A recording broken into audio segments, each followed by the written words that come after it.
Selamat datang komunitas Ekata Padi. Hari ini masuk pembelajaran minggu kedua di bulan Januari. Ada apa aja kita lihat. Oke, kita lihat jadwal anak-anak homeschooling dan anak-anak semua kelas termasuk legalitas. Di hari Selasa jam 8 sampai jam 12 itu akan bersama dengan Kak Nungki. Di jam 1 sampai jam 4 kalian bisa melakukan pembelajaran secara mandiri, di mana di sini bisa dilakukan, boleh kalian langsung pulang ataupun bisa dilanjutkan di Ekata Padi. Kalau ada tutor, kalian bisa menanyakan kepada tutor, tetapi kalau jika tidak ada tutor, kalian bisa mengerjakan secara mandiri. Di hari Rabu jam 8 sampai jam 12 itu belajar secara mandiri, dan jam 1 sampai jam 4 sore akan bersamai oleh Kak Ika. Di Kamis kita akan belajar di jam 8 sampai jam 12 bersama Kak Nungki.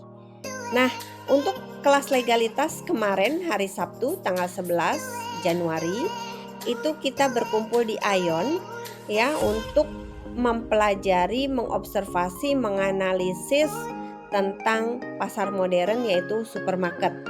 Ya, nanti tugasnya Kak Nungki akan lanjutkan di slide berikutnya bagaimana tugas untuk pasar ini.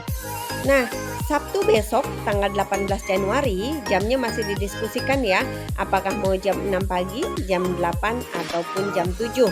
Kita ada pilihan, kita kumpul di lapangan Blok O Nusa Loka atau kita akan berkumpul di Taman Kota BSD 1. Nah, pembelajarannya di sini memang diwajibkan. Kenapa? Karena kami akan mengambil nilai olahraga dan kami ada pembelajaran humaniora bersama Kak Ika. Kita lanjutkan topik di minggu ini itu ada hewan yang berhubungan dengan shio, ya, kerajaan Islam, kerajaan Hindu Buddha, olahraga, Isra Mi'raj dan Imlek. Nah, ini semuanya terintegrasi seperti kerajaan Islam, kerajaan Hindu Buddha itu kita akan terintegrasi dengan Isra Mi'raj.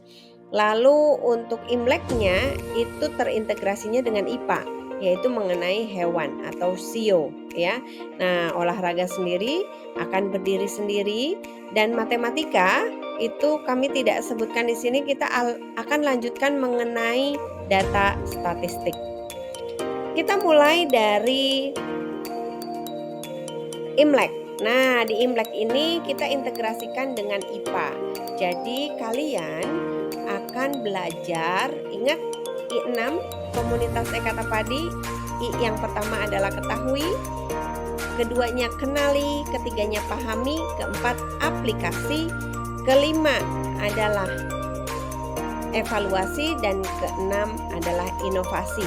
Jadi di Imlek ini kita akan mempelajari hanya 3 terlebih dahulu: ketahui, kenali, pahami. Diketahui kalian harus cari tahu mengenai apa sih yang dinamakan shio. Boleh juga ya kekepoan kalian dibuka ya, dicari sebanyak-banyaknya kepo, boleh sejarahnya atau apapun, lalu nama-nama shio dan tahunnya, semuanya ya. Jangan-jangan nanti jadi tahu nih kalian ini shio apa menurut Cina ini ya, apa namanya, kebudayaan Tionghoa ini. Nah, setelah itu di situ kan nama shio itu berhubungan dengan hewan. Jadi cari karakteristik hewan berdasarkan kepercayaan orang Tionghoa.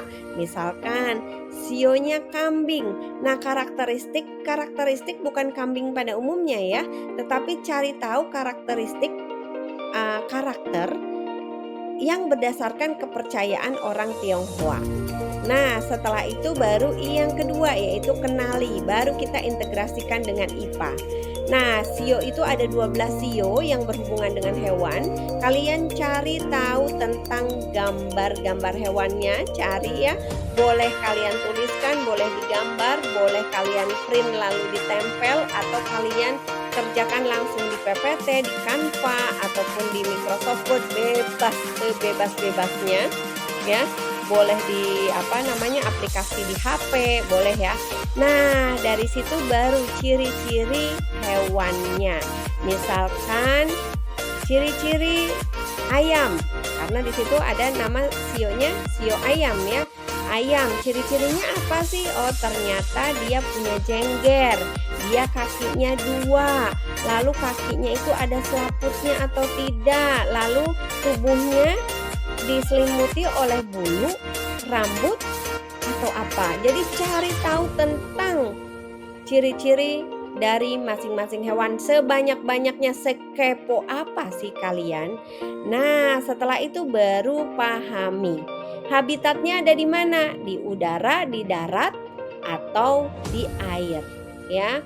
Nah, cari tahu juga dong kehidupannya. Misalkan boleh juga cara hidupnya bagaimana.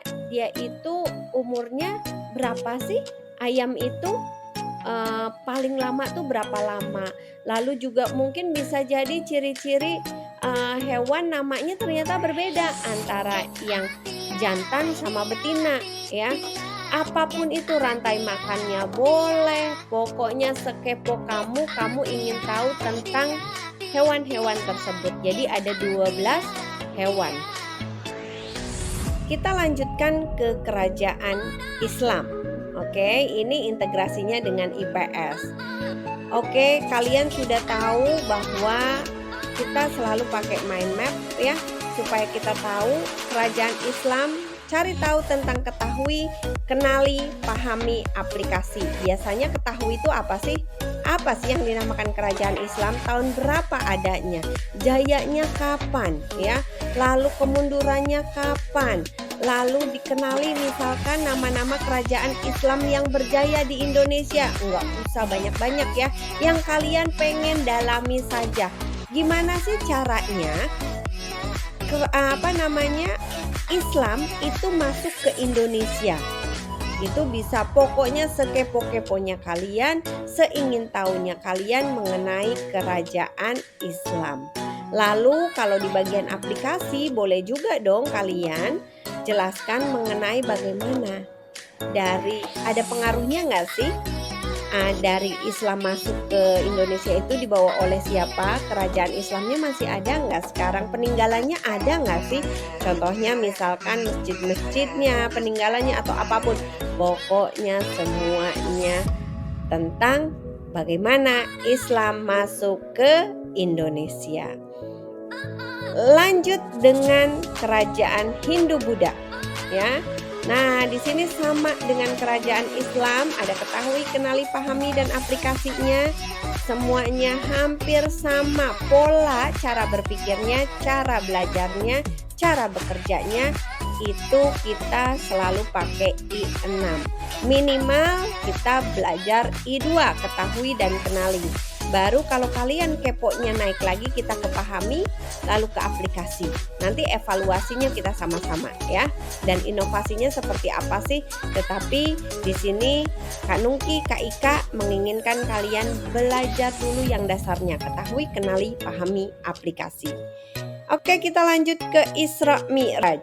Isra Mi'raj sama ya, ketahui tentang apa sih Isra Mi'raj, kenali ada siapa aja di Isra Mi'raj, lalu ngapain sih Isra Mi'raj ya. Lalu pahami dari Isra Mi'raj ini manfaatnya apa? Apa yang terjadi? Lalu aplikasinya itu apa? Apakah Isra Mi'raj masih dilakukan? Hasil dari Isra Mi'rajnya apa?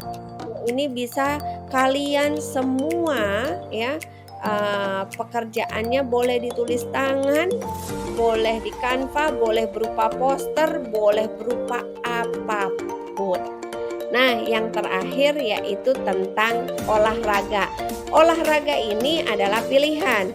Kalau kalian hari Sabtu besok tanggal 18 Januari datang, kalian nggak usah ngerjain ini nih, yang olahraga. Tapi kalau teman-teman yang tidak bisa datang maka wajib, karena ini kita akan mengambil nilai. Olahraganya bebas yang kalian sukai. Contohnya kalian memilih olahraga mengenai lari.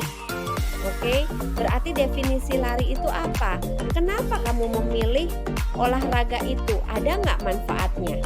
Contoh kegiatannya apa yang kamu sudah lakukan atau orang lain lakukan ya. Lalu informasi mengenai cabang olahraga yang dipilih. Misalkan informasi apa aja lari itu ternyata ada beberapa macam ya. Ada lari pendek, ada lari sprint, ada lari apapun ya. Lalu gambar-gambarnya boleh ya. Jadi kalau kalian ingat belajar clipping itu ada gambarnya, boleh cantumkan gambar-gambarnya. Nah, misalkan kalau kalian suka basket, berarti informasinya apa? Ukuran lapangannya, pemainnya, strateginya, apapun itu. Oke. Nah, ini due date-nya, semua tugasnya